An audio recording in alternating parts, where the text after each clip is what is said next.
Now, some might be saying, what the hell is Raul Castro doing there in the first place? How do communist thugs, criminals, thieves, dictators end up there? Well, an honest answer to the question may be something that is impolitic to say at this time. So let me just remind you that Nelson Mandela loved Fidel Castro. He loved Cuba. In fact, I will read to you a quote from Mandela.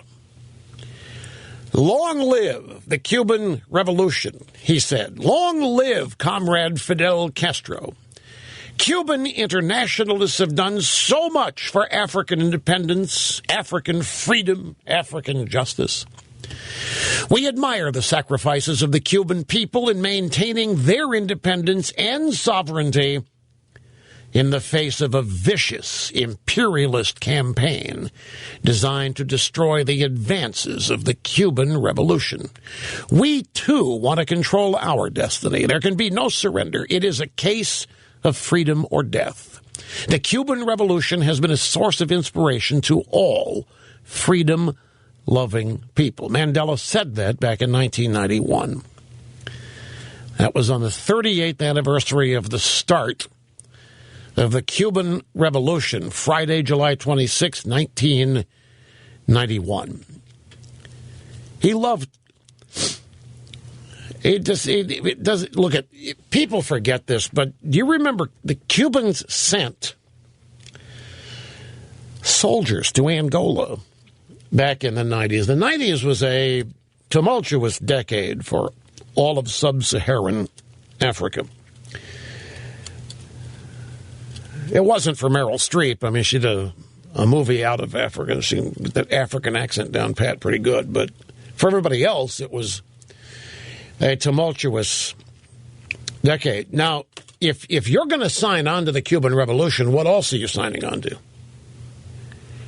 You're signing on when Mandela speaks here of the Cuban internationalists have done so much for African independence and freedom and justice, and we admire the sacrifices of Cuban people in maintaining their independence and sovereignty in the face of a vicious imperialist campaign designed to destroy the revolution.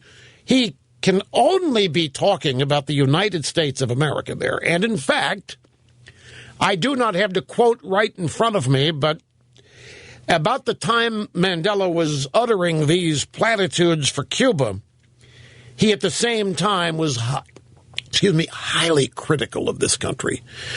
If I can paraphrase, he attacked human rights in this country and impugned the United States as having made no gains and done nothing important in the area of human rights. That's why all of this that's taking place is, for those of us who remember different days and different leadership, different caliber of leaders, this is kind of pathetic, actually, to watch this. And so all we can do is just have the fun with it that the media is offering, because they're turning this into a joke.